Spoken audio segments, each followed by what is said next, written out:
Bamako est la capitale du Mali. C'est une grande ville. C'est la religion musulmane qui domine. Il y a 145 Bahaïs enregistrés à Bamako. Vers 2013, quand la Maison de justice a annoncé les 114 conférences régionales, il y avait déjà un noyau de jeunes qui étaient là, qui faisaient l'activité du programme de pré-jeunes. Et l'engouement de ces conférences a beaucoup motivé aussi ces noyaux à inviter leurs pairs, à les inviter à aller participer à cette conférence à Dakar.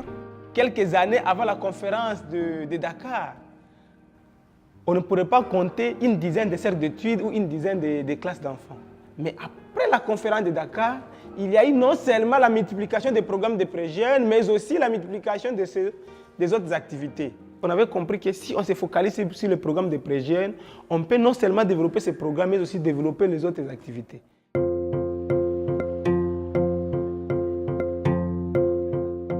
J'ai animé un groupe de pré-jeunes, donc j'avais permanemment de contact avec les parents.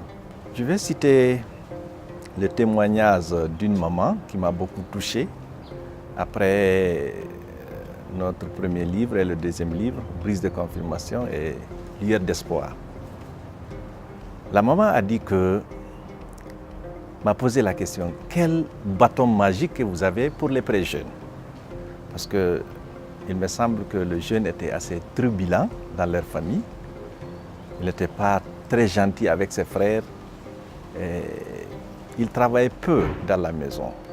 Parce qu'il avait d'abord dans sa tête qu'il y a le travail des hommes et le travail des femmes. Finalement, il avait compris. Il prenait même la balaye, il balayait, il aidait à laver les vaisselles, il participait à toutes les activités de la maison. Ici à Bamako, c'est difficile pour un jeune garçon de faire le travail de ménage. Ici, le garçon est considéré comme chef de la famille, mais nous avons appris que la majorité des parents, quand leurs enfants, leurs pré-jeunes, commencent à suivre le programme, ils viennent témoigner que, en tout cas, mon enfant, j'étais étonné de voir que X ou Y commence à assister, commence à aider ses sœurs à nettoyer la maison, à préparer, à amener de l'eau. Mais quand le pré-jeune commence à assister au programme, il oublie cette idée générale qui dit que le garçon ne peut pas faire le travail de ménage. Il le fait naturellement. En tant que pré-jeune, ça m'a apporté plein de choses parce que maintenant, j'arrive plus à m'exprimer, à être détendue, zen et calme. Grâce au groupe, j'ai plus renforcé les liens de solidarité avec mes camarades.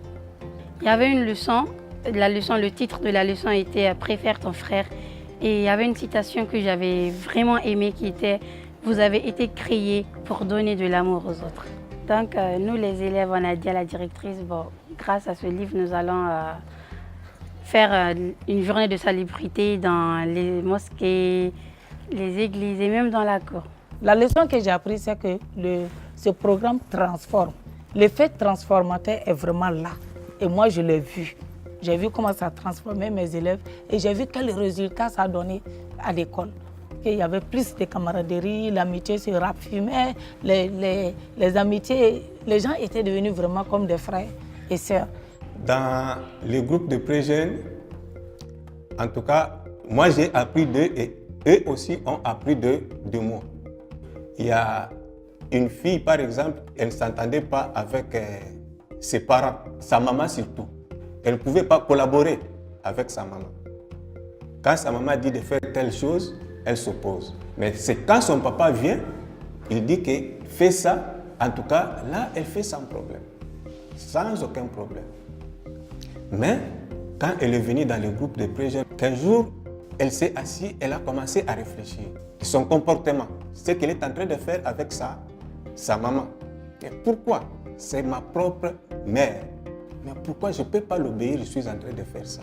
Mais elle a dit, en tout cas, grâce au cours, ce que nous sommes en train de faire dans le groupe de pré-jeunes, en tout cas, je dois me réconcilier, je dois demander pardon. Elle dit qu'elles sont devenues de très bonnes amies avec sa maman.